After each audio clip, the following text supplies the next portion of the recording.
आदरणीय श्री नागू जी, आदरणीय श्री तोष्णीवाल जी, उपस्थित सभी कुटुंबीय जन, माता भगिनी, मैं एक प्रचारक हूं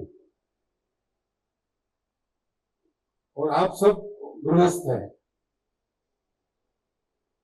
तो कुटुंब के बारे में आपको अनुभव है, मुझे अनुभव नहीं। फिर भी हमारे संचालक महोदय कहते हैं कि मैं आपको कुछ पथ प्रदर्शन करूं, तो ये उल्टी गंगा बहाना हो गया। परंतु आप गृहस्थ है, इसलिए आपको एक ही कुटुंब में रहना पड़ता है, एक ही जगह पर रहना पड़ता है।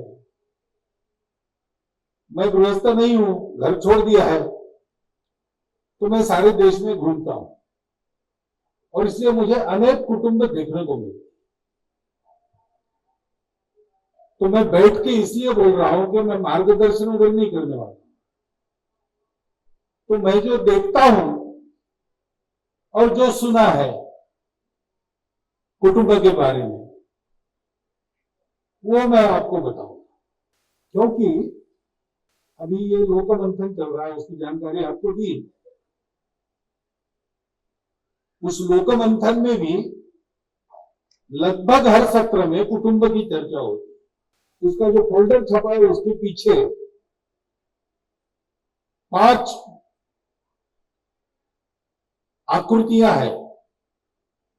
उसमें एक आकृति कुटुंब की है, उसके नीचे लिखा है कुटुंब प्रबोधन। वे राष्ट्रीय स्वयंसेवक संघ 100 साल पूरे करेगा 25 की विजयदशमी में। तो संघ की योजना में भी ऐसा है कि कुटुंब इस विषय को लेकर समाज में जाना है। क्योंकि ये कुटुंब बड़ा महत्व का घटक है। अभी इसके पहले जो सत्र लोकमंथन में था, मैं वहां था, वो आर्थिक विषयों पर था। भारत की अर्थनीति कैसी होनी चाहिए, भारत में आर्थिक परंपरा क्या है, उसके आधार पर कैसी अर्थनीति चाहिए। तो उसमें एक महत्व की बात उभरकर सामने आई। 3 बातें भारत की आर्थिक परंपरा में बड़ी महत्वपूर्ण है, जो आज भी उपयोगी है और उसके कारण एक अच्छी अर्थव्यवस्था बनाकर हम दुनिया के सामने भी उदाहरण रख सकते हैं। वो 3 बातें कौन सी है?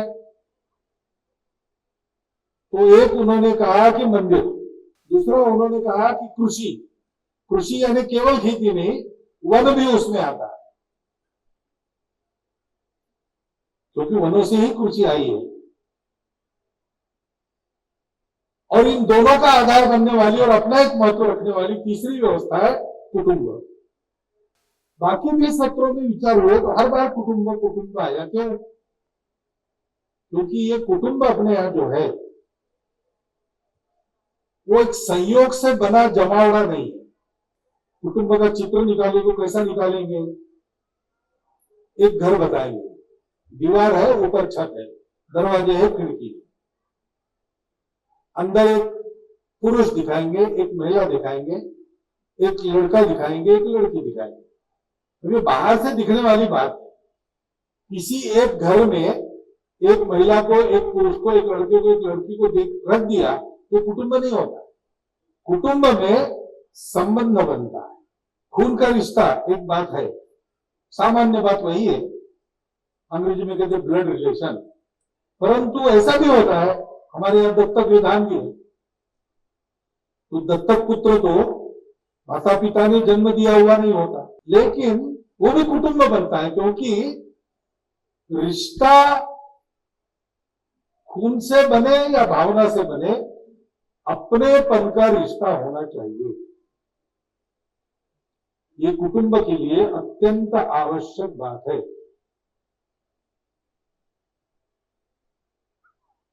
क्यों? इसलिए कुटुंब बाहर के लोग कहते, भारत के बाहर के, कि सुरक्षा के लिए बना। ऐसा नहीं है।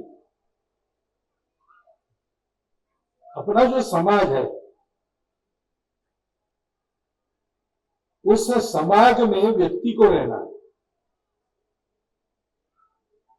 तो उसकी प्रैक्टिस चाहिए। मनुष्य प्राणी बड़ा विचित्र है।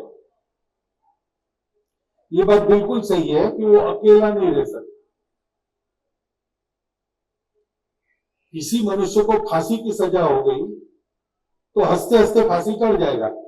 अपने स्वतंत्रता संग्राम में अनेकों वीर हाथ में गीता पकड़ के हंसते हंसते फांसी के फंदे पर झूल गए। मृत्यु का डर भी मनुष्य उस पर विजय प्राप्त कर सकता है। तो फांसी की सजा हुई तो भी बिना चिंतित हुए पंडित राम प्रसाद बिस्मिल, प्रसिद्ध क्रांतिकारी, उनको फांसी की सजा हुई। सुबह जल्दी फांसी देना था, उनको लाने के लिए पुलिस गए तो देख रहे पंडित जी मेहनत कर रहे, दंड बैठक लगा रहे। तो लाने के लिए गया था, जेलर भी गया था। जेलर ने पूछा, अरे पंडित जी अभी मरेंगे आप आधे घंटे के बाद, अब मेहनत करके क्या फायदा? तो मैं देखो जी, क्रांतिकारक का इतना कष्टमय जीवन इसी मेहनत के भरोसे मैंने सहन किया। अब उस दुनिया में जाना है तो वहां भी यही मेहनत काम में है। तो प्रैक्टिस करनी पड़ती है। मनुष्य हंसते हंसते फांसी जा सकता है, अकेले कभी नहीं रह सकता। इसी मनुष्य को अकेला रख दिया तो पागल हो जाएगा। मुझे मार डालो चाहे पर, लेकिन अकेला मत रखो, ऐसा कहे। लेकिन दूसरी तरफ मनुष्य स्वार्थी भी है, अपने अकेले की हित की सोचता है। अभी बहुत छोटे बालक आपके साथ है, अब इसको ये सभा है या ये नहीं करना, ऐसा कुछ नहीं है। वो छोटा है, वो हमारी बात नहीं सुनो, उसको अपनी गर्ज मालूम। उसको लगता है मुझे खेलना है तो उतर के आएगा, रोना है तो रहेगा। इनको बैठना है सभा में वो नहीं जानता, उसको बाहर जाना है तो एक को लेके जाएगा बाहर। आपको क्या चाहिए, माता पिता को चाहिए, उसको सोचता नहीं है। बालक है, अभी सीखा नहीं है, ये बड़ा होकर सीखेगा। सिखाने की व्यवस्था क्या है? सिखाने की व्यवस्था है कुटुंब, समाज का यूनिट कुटुंब है। पहले मानव के इतिहास में कुटुंब जैसे जानवरों का रहता है, कुटुंब होता नहीं, होता है तो कुछ समय के लिए होता है, बाद में नहीं होता है। प्रायः पशु पक्षियों के बच्चे बड़े होने पर अलग हो जाते हैं। अपने ऐसा नहीं है मनुष्यों में, और भारतवर्ष में तो बिल्कुल नहीं है। बड़े होने पर भी साथ रहते। आजकल जीवन ऐसा बन गया, साथ रह नहीं सकते, दूर दूर घर हो जाते हैं, दो घर करने पड़ते हैं।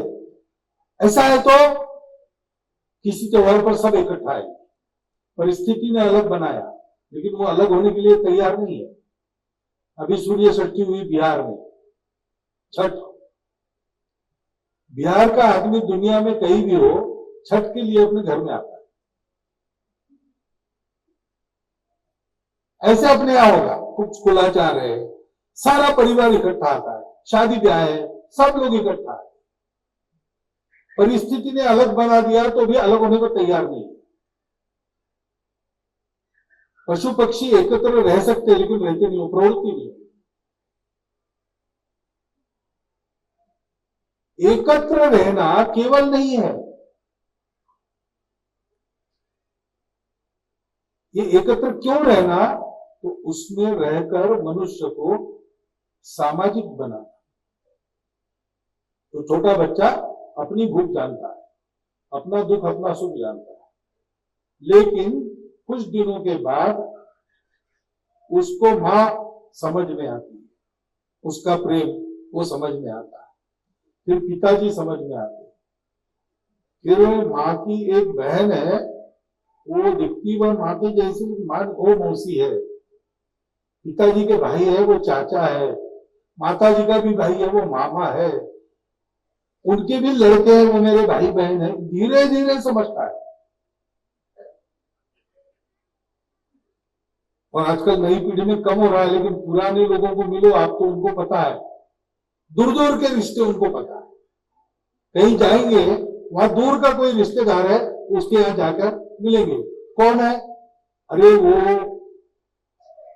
मेरा भाई था ना, उसकी पत्नी का चचेरा भाई, उसके मौसी के लड़के। ऐसा वो रिश्ता बना, क्योंकि समाज रहेगा कैसे? मनुष्य स्वार्थी है स्वभाव से, लेकिन इकट्ठा भी रहना चाहता है। इकट्ठा रहेगा कैसे? तो रिश्ता बना के अपनापन लाना पड़ता है। रिश्ता भी इसीलिए अपनेपन के लिए, केवल खून के रिश्ते से होता नहीं।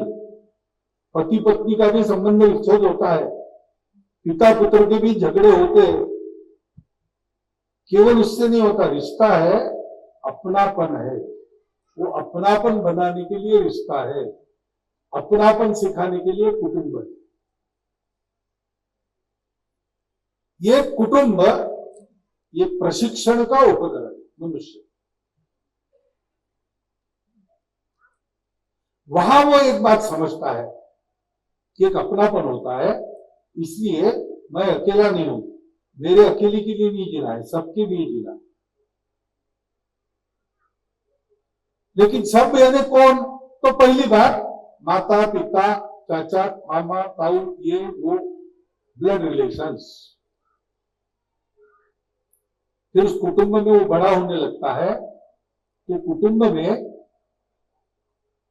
बर्तन मांजने वाली रोज आती है, बाहर से आती है, लेकिन उसको नाम से नहीं पुकारना, उसको चाची कहना, उसको मौसी कहना। अपने यहां ऐसी पद्धति है,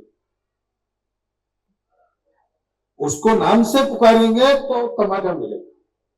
वो बड़ी है, मौसी कौन, चाची कौन? अरे बर्तन मांजती है हमारे घर, होगी, लेकिन उसका भी रिश्ता है, ब्लड रिलेशन नहीं है।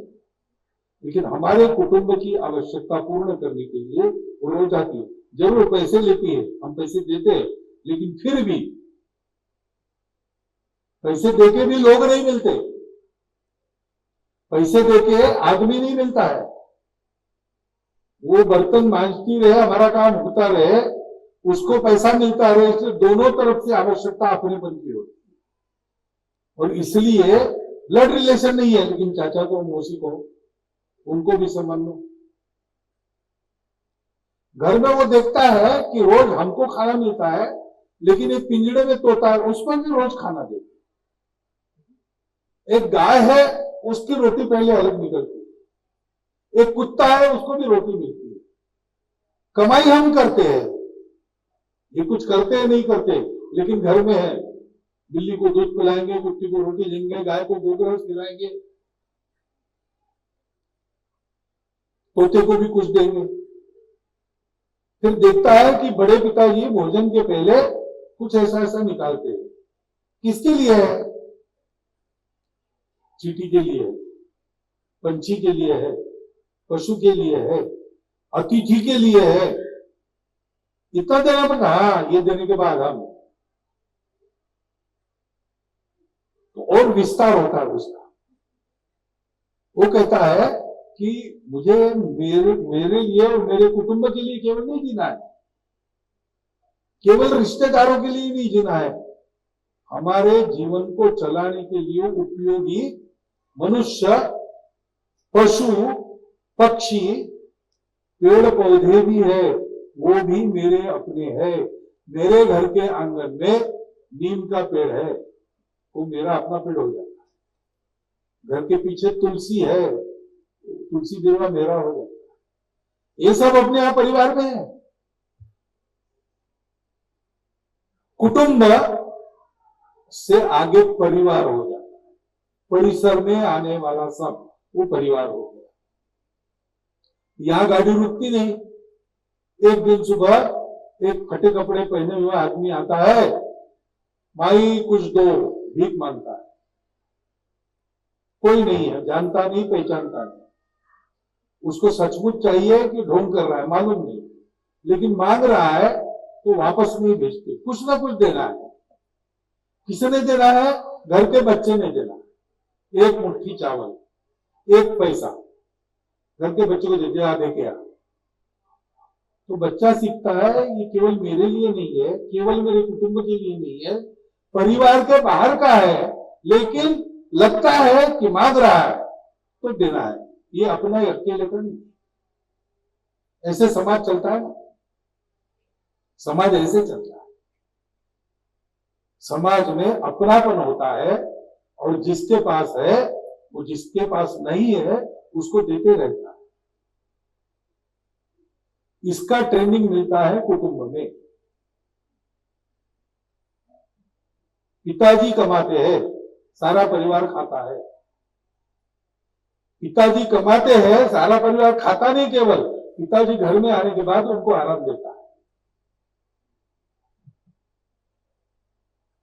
बच्चे कमाते भी नहीं, लेकिन कल चल के कमाएंगे तो आज उनको बड़े लाड़ प्यार से पाला पोसा बड़ा किया जाता है।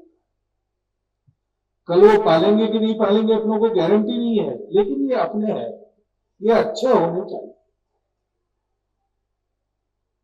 समाज में जैसा रहना है वैसा कुटुंब में रहना सीखते हैं। छोटे बालक सीखते हैं बड़े होने के बाद अपने अहंकार को जरा कम करो।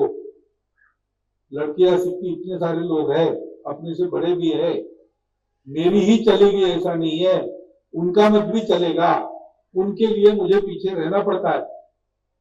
विवाह होकर दूसरे घर में जाती है तब यही स्वभाव काम में आता है। ये ट्रेनिंग घर में नहीं हुआ तो वहां जाने के बाद झगड़ा होता है, संबंध विच्छेद होता है। देखो हो रहा है कि नहीं? और कहां हो रहा है? जहां ये संस्कार कम है वहीं हो रहा है। समाज में कैसे रहना, कुटुंब में कैसे रहना, ये सारा ट्रेनिंग कुटुंब समाज की सामाजिक इकाई है, सोशल यूनिट है। और केवल सोशल यूनिट नहीं है,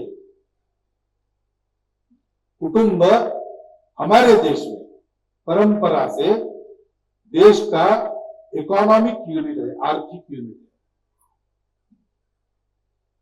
आज अपने यहां हर परिवार में बचत है। बीच में नोटबंदी हुई तो घर के लोगों को भी पता नहीं था। दादी माँ ने अपनी पलंग के नीचे रखी हुई पुरानी ट्रंक खोली, 20,000 रुपया निकाला और कहा कि ये नोट बदल के लाओ। अरे इतने कहां से आ गए? मैंने जमा किए थे। किसने जमा किए थे? सब कुछ तो है। ये वो पोता है ना, उसके शादी में उसको कपड़ा खरीद, उसका दायित्व नहीं है लेकिन अपनापन है, उसके लिए वो पैसा बचा रहे। घर में कितना भरा है अपने यहां पर। देशों में सरकारों के पास सोना रहता है, हमारे यहां घरों में सोना रहता है। देश के काम आता है, युद्ध होता है। इस सारी बचत के कारण बाजार उल्टा पलटा हो जाएगा तो बाकी देश दिवालियापन के कगार पर आएंगे। हमारे देश में थोड़ा ऊपर नीचे होता है, इससे ज्यादा परिणाम नहीं होता, क्योंकि हमारी संपत्ति सरकार के पास नहीं है, सारी की सारी समाज में विकेंद्रित है, कुटुंबों में रखी है। कुटुंब ट्रस्टी के नाते उसका संभाल करते हैं। उनको चाहिए तब चाहिए उतना लेते हैं, लेकिन प्रसंग आया तो देश के लिए भी देते हैं। राम मंदिर बन रहा है, दिल खोल के देते। पाकिस्तान से युद्ध हुआ, शास्त्री जी को सोना दे देते। वो हमारा इकोनॉमिक यूनिट भी है। और केवल इतना नहीं, केवल बचत नहीं करते, बचत तो करते ही है, उद्योग चलाते। अभी बताया वहां कनक सभापति जी कि आनंद बनियन नाम का कोई ब्रांड चलता है, उसके मालिक थे, व्यवसाय में फेल हो रहे थे, 2 बार फेल हुए। हर बार उनके दादी ने, ग्रैंड मदर ने उनको मदद करके फिर से खड़ा किया। आज वो उस होजियरी उस होजियरी एसोसिएशन के प्रेसिडेंट बन गए, एक्सपोर्टर बन गए। और वो कहते हैं कि जितने बिजनेसेस भारत के मैंने देखे और चल पड़े, सबके कहानी में एक बार तो आता है घर के किसी महिला ने, बहन ने, पत्नी ने, माताजी ने, दादी ने, किसी न किसी ने मदद की, चला।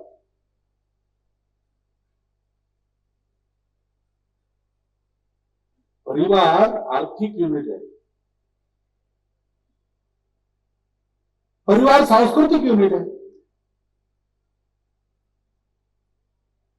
हमारी संस्कृति कितनी पुरानी है, इतिहास ने आंखें खोली तब हमारी संस्कृति कीर्ति के सर्वोच्च शिखर पर थी, आज भी है, लेकिन तब तो स्वर्ण काल था, सब लोग उस संस्कृति के अनुसार चलते थे। सारा विश्व उस संस्कृति को ग्रहण करना चाहता था। सा प्रथमा संस्कृति विश्ववारा, ऐसा कहा है वेदों में। वो संस्कृति तब से चली, अब हमारे पास आई है, वैसी की वैसी आई है। कहां से आई? ग्रंथों से आई, कुछ ग्रंथों से आई है, प्रवचनों से कुछ कुछ आई है, लेकिन मुख्य कारण वो नहीं है। देश में कहीं भी जाओ, बाजार में जाओ, कुछ खरीदो, जितना मांगा वजन करके दिया। आम चाहिए, 100 आम खरीदे, गिन के 100 आम दिए, 100 आम का 100 रुपया हुआ मानो, 100 रुपया मैंने भी गिन के दिया, हो गया व्यवहार पूरा। लेकिन वो दुकानदार 5 आम ऊपर से रख देता है।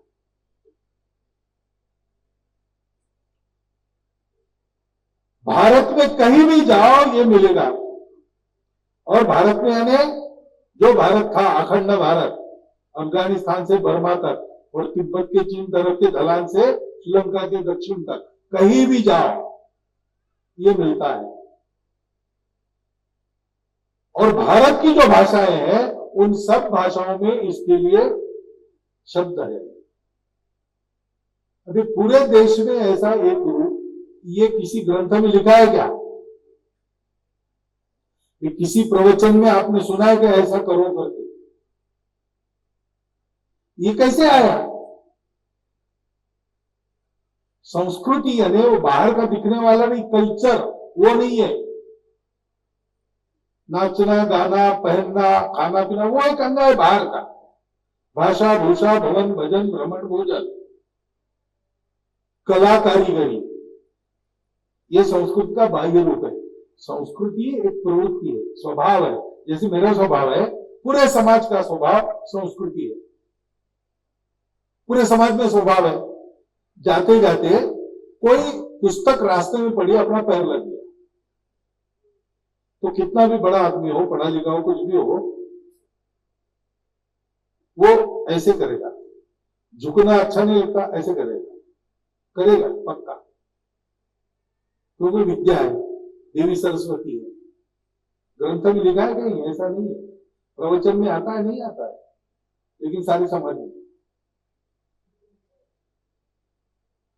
मैंने तोल के दिया, पैसा गिन के लिया, फिर भी मेरे से कम न चला जाए। दूसरों को ठगना ये पाप है, गलती से भी पाप न हो, इसलिए 5 में ज्यादा दे देता हूं। वहां मेरा नुकसान है, लेकिन मेरा शील पक्का रहता। पैसा बातों की बात नहीं।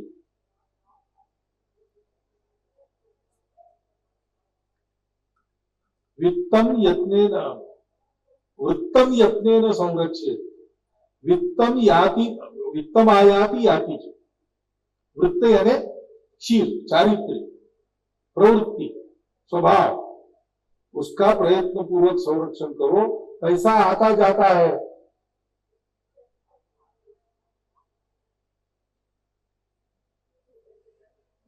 वृत्तता क्षीण, क्षीण नहीं होता। अक्षीणो वृत्त क्षीणो, वित्त क्षीणो।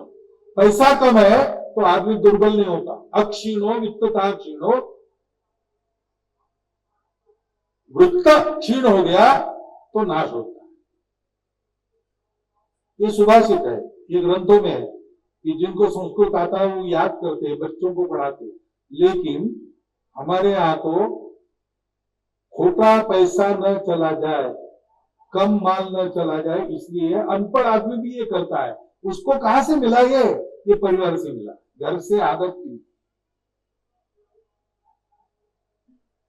अब भारत का समाज यानी कैसा समाज? आदमी तो वैसा ही है, 2 हाथ है, 2 पैर है, एक सिर है, उसमें कान नाक आंख। अमेरिका भी में ऐसे है, ऑस्ट्रेलिया में, कहीं भी जाओ ये सब है। परंतु भारत का आदमी यानी क्या है, सबको एक ड्रेस में अगर खड़ा किया, सबको एक भाषा सिखा दी, तो भारत के आदमी की पहचान क्या है? भारत के आदमी की पहचान उसका यह स्वभाव है, मातृवत परदारेशु परद्रव्येशु लोष्ठवत आत्मवत सर्वभूतेषु। ये हमारे यहां धारणा है, बाहर नहीं है। बाहर मातृवत परदारेशु नहीं चलता। मैं टीका टिप्पणी नहीं कर रहा हूं, उनके यहां मातृपद सम्मान नहीं है, उनके यहां पत्नी पद का सम्मान। महिला को सम्मान तब मिलता है जब उसका विवाह हो जाता है। हमारे यहां विवाह होने के बाद भी सास बड़ी है, बहू छोटी है। बहू की कब चलती है? एक संतान हो गई कि बहू पे सत्ता आ गई है। हमारे यहां मातृपद का सम्मान। स्वामी विवेकानंद बताते हैं, वहां महिला दिखी तो लोग उसके सौंदर्य की स्तुति करते, उसके मुंह पर करते, oh how beautiful you are, this dress looks very good. और उसको कुछ शर्म वगैरह नहीं लगती, वो थैंक यू कहती। उधर वैसा है, अच्छा है बुरा है मैं नहीं कह रहा, उधर ऐसा है, हमारे यहां नहीं है। हमारे यहां 4 लोगों में महिला की स्तुति उसके मुंह पर करेंगे, मार खाएगा, क्योंकि महिला की सुंदरता को हम नहीं देखते, उसके वात्सल्य को देखते, वो माता है। हमको पालन करने वाली सभी माताएं हैं। नदी भी माता है, गौ भी माता है, तुलसी भी माता है, पृथ्वी भी माता है, देवी भी माता है, मेरी माता तो माता है ही, भारत भी माता ही है। हमारे यहां महिलाओं की देखने की ये दृष्टि है, घर में बचपन से ये मिलता है, ये संस्कार होता है। पहले तो एकत्र परिवार थे तो सब साथ में रहते थे।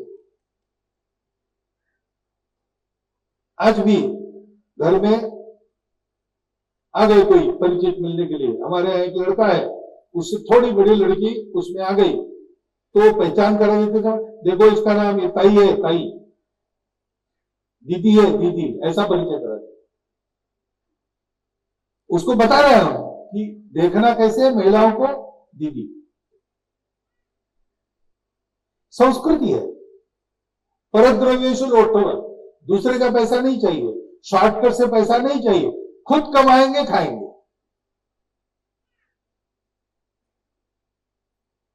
कहां मिलता है ये? कुटुंब में मिलता है, क्योंकि इंफॉर्मेशन सब जगह मिलेगी, ग्रंथों में मिलेगी, प्रवचनों में, आजकल मोबाइल है, ऑडियो है, ओटीटी है, सब मिलता है उसको, ये भी मिलता है, अच्छा भी मिलता है। लेकिन प्रैक्टिस कहां होती है? ये सुनने की समझने की बात नहीं, केवल ये आदत लगाने की बात है। आदत कहां होती है? आदत परिवार में होती है, रोज के व्यवहार में। वो परिवार समाज का सांस्कृतिक यूनिट भी है, कल्चरल यूनिट। कल्चर शब्द गलत है, संस्कृति के लिए शब्द नहीं है उधर, हमने सांस्कृतिक ही कहना चाहिए। और इसलिए ये कुटुंब बड़ी महत्व की बात है हमारी पद्धति।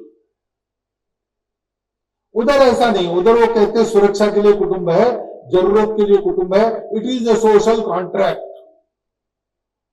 पति पत्नी का कॉन्ट्रैक्ट है। तुम मेरे साथ रहो, मेरे पुत्रों की माता बनो, मैं तुमको जन्म भर खिलाऊंगा, तुम्हारे बच्चों का पालन करूंगा, उनको बड़ा करूंगा, तुमको कभी नहीं छोड़ूंगा, till death do us part, प्रतिज्ञा है।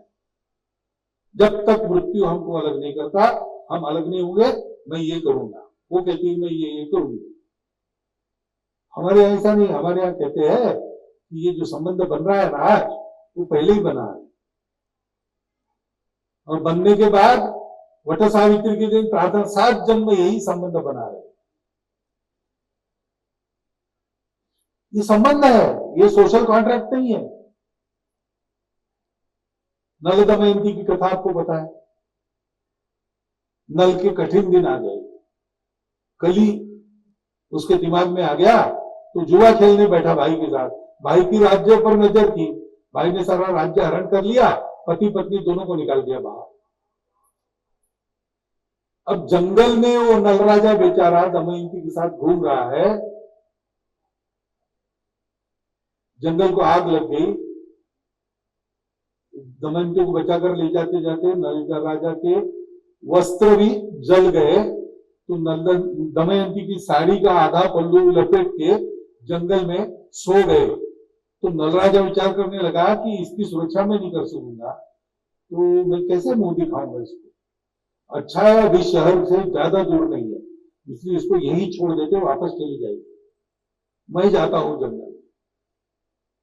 और उसको छोड़ के वो चला। अब क्या करेगी पत्नी? ऐसा नहीं सोचा जा, अच्छा ऐसा है, जाओ फिर मैं जाती हूँ। वापस गई, अपने पिताजी के घर गई। पिताजी भी राजा थे, लेकिन जाकर दूसरा विवाह नहीं किया, नल की खोज जारी रखी। नल के जब दिल बदल गए तब फिर से दोनों का मिलन हो गया। नल दमयंती की कहानी। क्यों? कॉन्ट्रैक्ट रहता तो कॉन्ट्रैक्ट तो टूट गया, कॉन्ट्रैक्ट भंग करके पति चला गया। ऐसा नहीं है, संबंध है।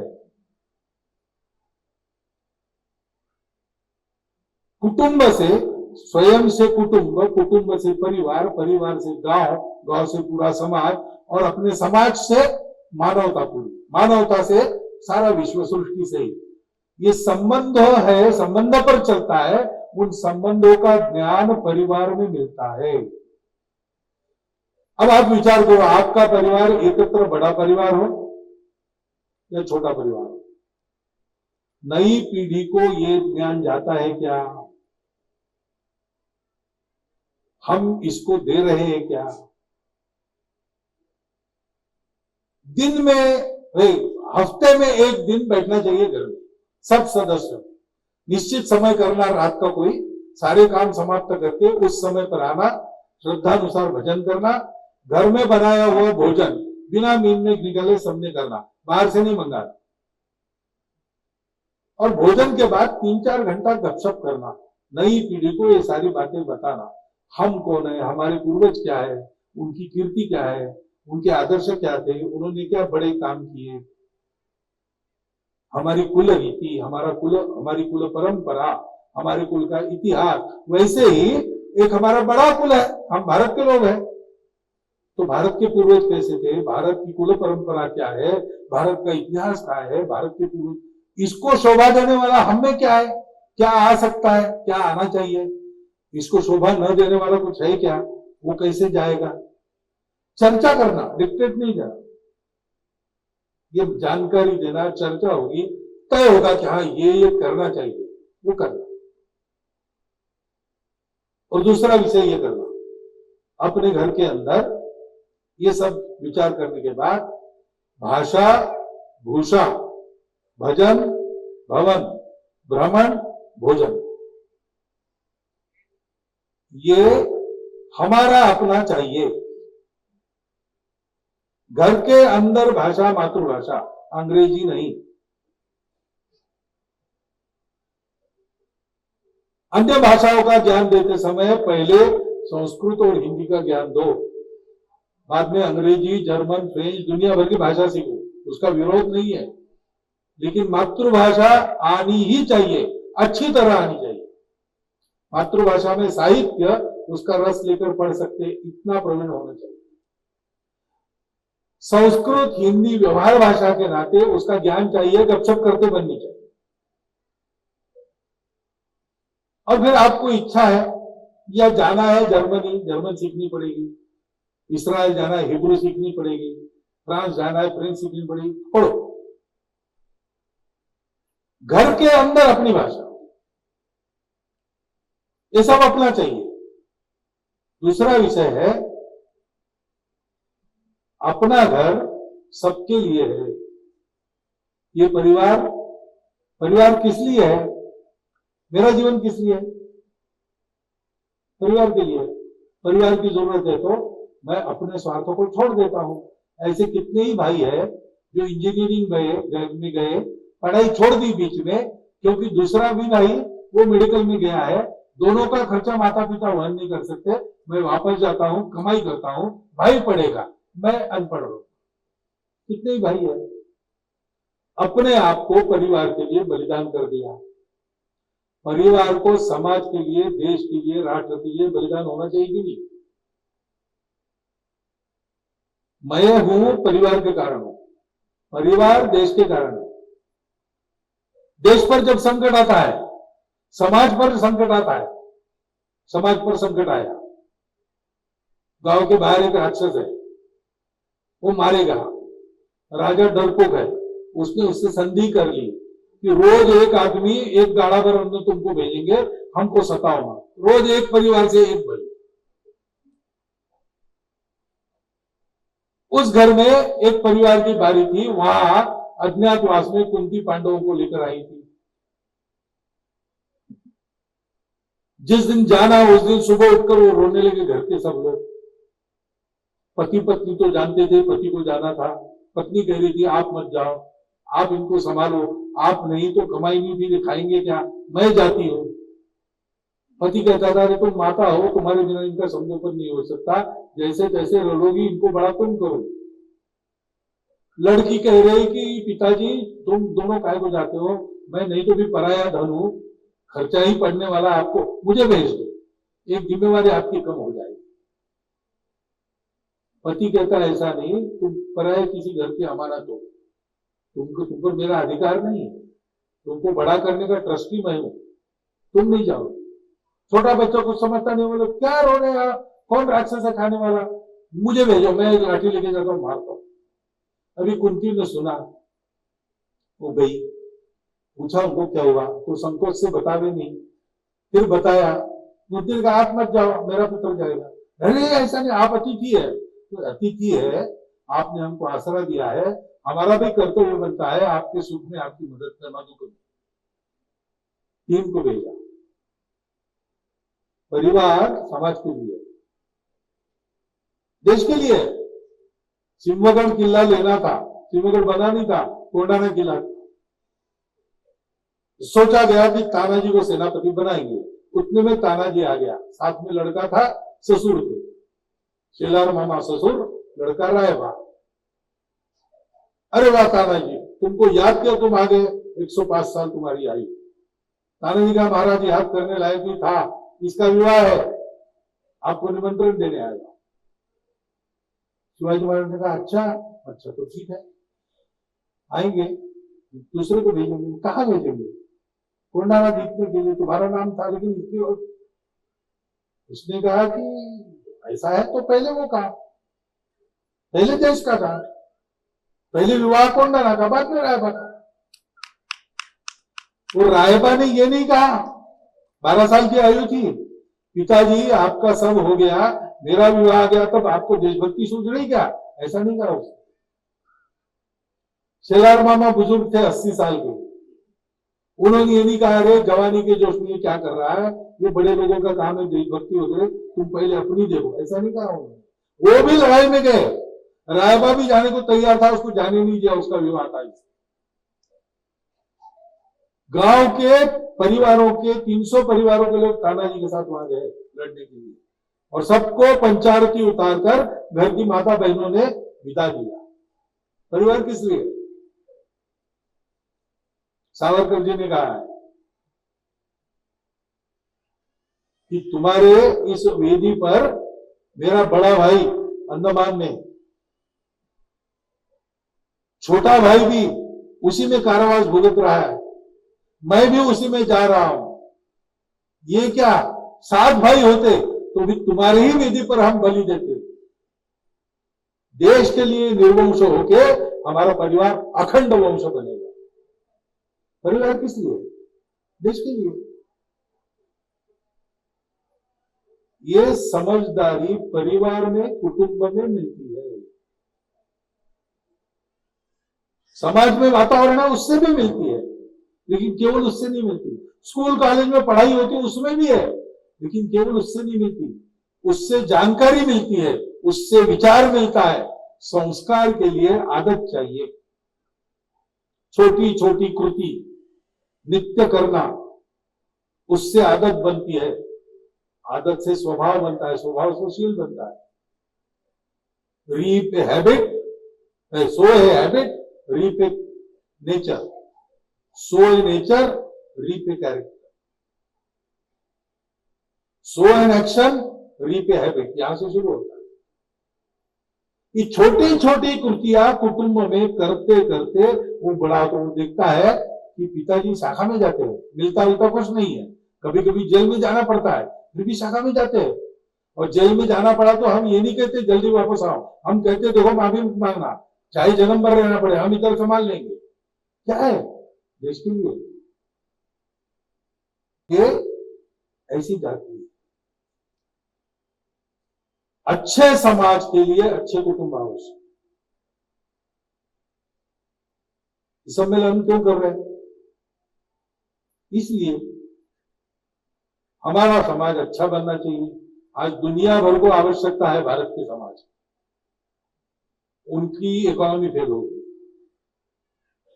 उनकी आपस में भाईचारे की नीति फेल हो गई, दुनिया की युद्ध चल रहे सर्वत्र, कलह हो रहा है। शांति लाने के लिए रिलीजन्स आए, वही आपस में लड़के खूब घरावा कर रहे, एक दूसरे को मार रहे, अपने में भी झगड़ा करते, हमको तो तकलीफ दे ही रहे। कोई एक चीज दुनिया में अच्छी चली नहीं है क्योंकि वो सोचते हैं कि भारत का रास्ता ठीक है, उसको लेना चाहिए। हमारे सब एक्सपेरिमेंट फेल हो गए। भारत का रास्ता क्या है? ग्रंथों से जानकारी मिलेगी, भाषणों से सुनाई देगा, गूगल बाबा भी कुछ बता सकता है, परंतु आदत कहां लगेगी? कुछ लोगों को संघ की शाखा में लगेगी, लेकिन 140 करोड़ का भारतीय समाज है, वो सबका सब आदत कहां करेगा? कुटुंब उसके लिए अच्छा होना चाहिए। कुटुंब ऐसा बनाना अपना, इसके लिए आज हम इकट्ठा है, इसका विचार करने के लिए। इसके लिए बड़े परिवारों को आपके सामने रखा है। आज के परिस्थिति में भी एकत्र रह रहे, सब नहीं रह सकते, लेकिन एकत्र हो तो सकती है। हमारे एक संघ चालक थे ईश्वर जी, तो उनके परिवार का सम्मेलन होता था साल में एक बार, पूरे भारत में लोग थे, वो सब आते थे, 3 दिन साथ रहते थे। तो घर के सब कर्मकांड वगैरह की जानकारी देते थे बच्चों को, फिर बच्चों को पूर्वजों का इतिहास बताते थे, फिर बच्चों को जो जहां से आया वहां का भारत का, वो कानपुर में रहते थे, तो कानपुर में नाना साहब पेशवा, झांसी की रानी, ताता टोपे, सारी बातें वो बताते।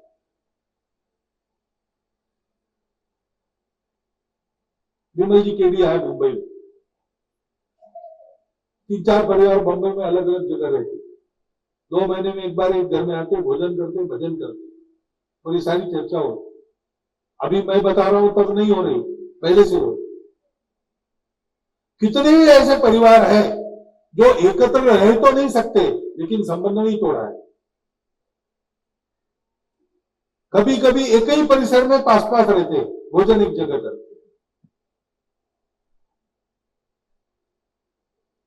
कई प्रकार है, परिस्थिति ऐसी है वगैरह, परिस्थिति का रोना नहीं रोना है, परिस्थिति में से रास्ता निकालना, ये समझना है। परिवार यानी संबंध, परिवार यानी संस्कार, परिवार यानी अच्छी आदतें लगाना। और अच्छी आदतें कौन सी? अपनी भारतीय परंपरा में निश्चित है, मातृवत परदारेषु परद्रव्येषु रोषवत आत्मवत सर्वभूतेषु, जिससे मुझे दुख होता है दूसरों के साथ नहीं करना है। देश धर्म संस्कृति का भान रख के चलना है, उसके नियम अनुशासन का पालन करके चलना है, दोनों हाथों से भरपूर कमाना है और 1000 हाथों से बांटना है। केवल अपने लिए नहीं कमाना। संपत्ति हमारे ट्रस्ट में है, हम ट्रस्टी है। ये तो धन किसका होता है भाई? जन्म से हम लेके तो नहीं आए, और जाएंगे तब साथ तो नहीं आएगा। दानम भोगो नाशः, 3 गति है धन की। और जो न ददाति न भुंक्ते, जो देता भी नहीं और भोग भी नहीं करता, उसकी तीसरी गति होती है, नाश हो जाता है। भोगोगे कितना भोगोगे, कितना भोगोगे, और अकेले कैसे भोगोगे? आप अकेले भोगोगे तो दुनिया आपको भोगने नहीं देगी, सब लेके जाएगी। दुनिया में लालच बढ़ गई तो डाकू भी निकलते हैं, नक्सल भी निकलते हैं। उनका कंट्रोल तो होगा जैसे होगा, लेकिन मुख्य कंट्रोल क्या है? लालच नहीं करना। हमारे कार्यकर्ता थे, अच्छे मालदार थे, उनको लुटेरे ले गए तो उनके चेहरे पर एक शिकन नहीं पड़ी। जाते आते उन्होंने कहा, देखो भाई, तुम जितना पैसा मांगोगे मैं देने वाला हूं, मुझे कोई परवाह नहीं, आप चिंता मत करो, आपको जो मांगना है मांग लो, पहले कहाँ ले जाना वहां ले जाओ, बाद में मुझे बताओ, मैं घर में फोन कर दूंगा, पैसा आ जाएगा, लेकिन मुझे हाथ मत लगाना, मुझे और चलाना अगर नहीं, मैं चल नहीं सकता। भारी भरकम थे, तो कुछ वाहन या उठा के ले चलो, पैसा मैं चाहे जितना दो। तो उनकी ये वृत्ति थी कि पैसा है, मेरा नहीं है। तो उसका परिणाम क्या हुआ? वो धोखे लेते गए, उनको जाते जाते परेशान हो गए और छोड़ दिया उनको कि पैसे से तुमको धोखे ले जाना बड़ा मुश्किल है, वापस जाओगे। मजाक की बात है, लेकिन और एक हमारे संघ चालक, उनको निशा में ले गए इमरजेंसी में, और फिर इनकम टैक्स की कार्रवाई शुरू हो गई।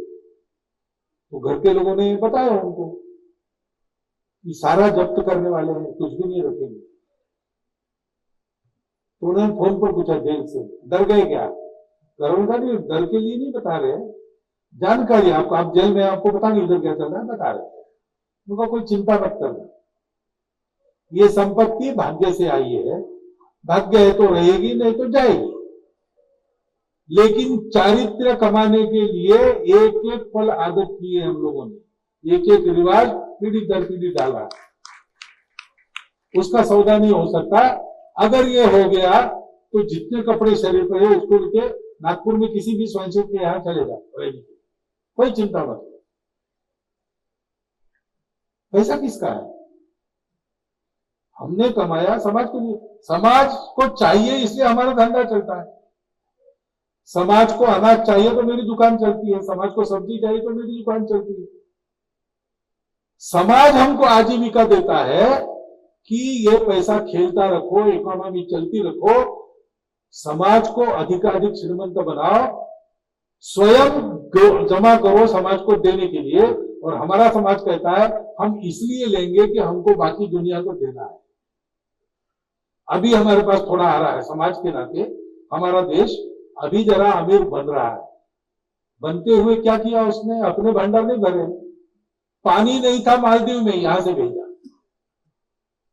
श्रीलंका में संकट खड़ा हो गया, यहां से पैसा भेजा। अपना देश ही कहता है प्रतिष्ठा दान की है, त्याग की है।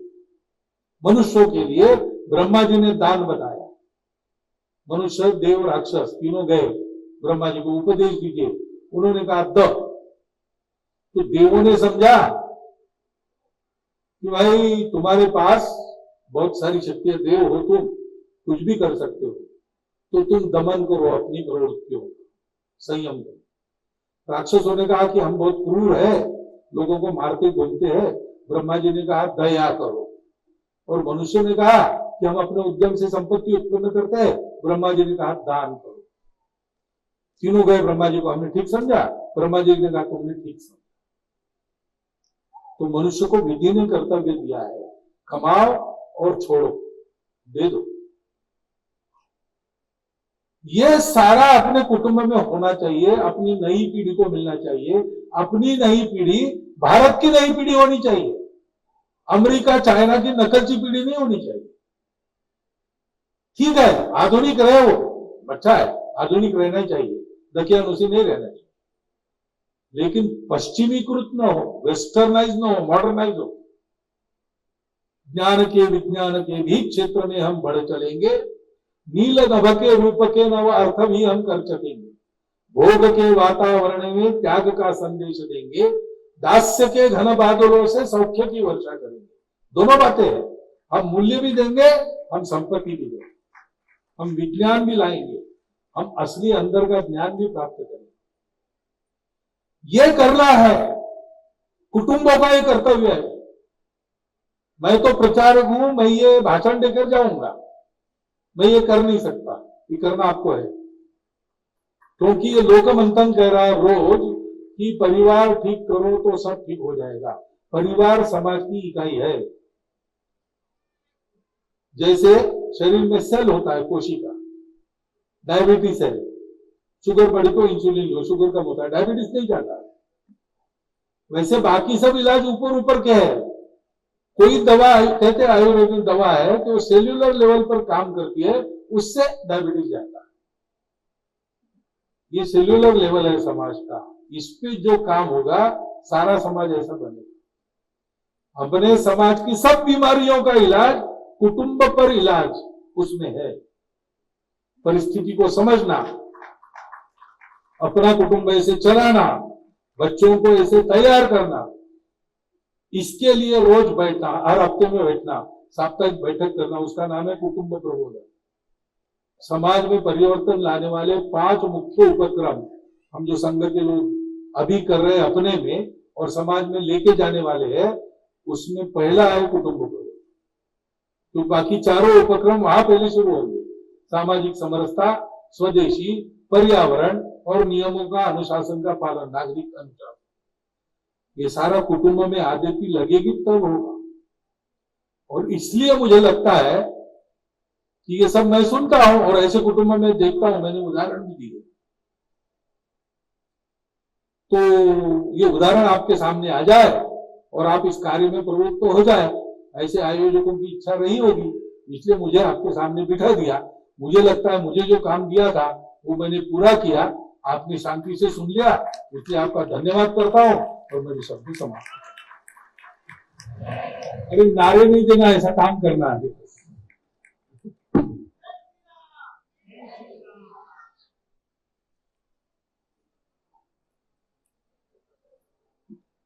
आपका मार्गदर्शन से हम सभी कृतार्थ हुए। సూచనలు ఉన్నాయి. తోష్ని వాళ్ళ గారి కుటుంబ పక్షాన ఏక సూత్రకే తాగే పుస్తకం మనందరికి కాంప్లిమెంట్ గా ఇవ్వబడుతుంది. మీరు వెళ్ళేటప్పుడు వెనక స్టాల్ లో తీసుకోగలరు.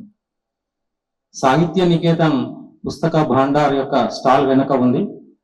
మన ఇంట్లో ఉండవలసిన చదవవలసిన పుస్తకాలు అందులో ఉన్నాయి. దయచేసి డబ్బులు చెల్లించి తీసుకోగలరు. జాగృతి పత్రిక స్టాల్ కూడా ఉంది. జాగృతి పత్రిక, పాంచజన్యం, ఆర్గనైజర్ పత్రికల యొక్క సభ్యత్వం.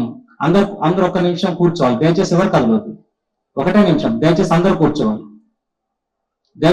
కూర్చోవాలి. పత్రికల సభ్యత్వం మనం తీసుకుంటే బాగుంటుంది. ఇక్కడ మనం బయటికి వెళ్ళిన తర్వాత రైట్ సైడ్ బృందావన్ అనే ఒక ప్రదేశం ఉంది.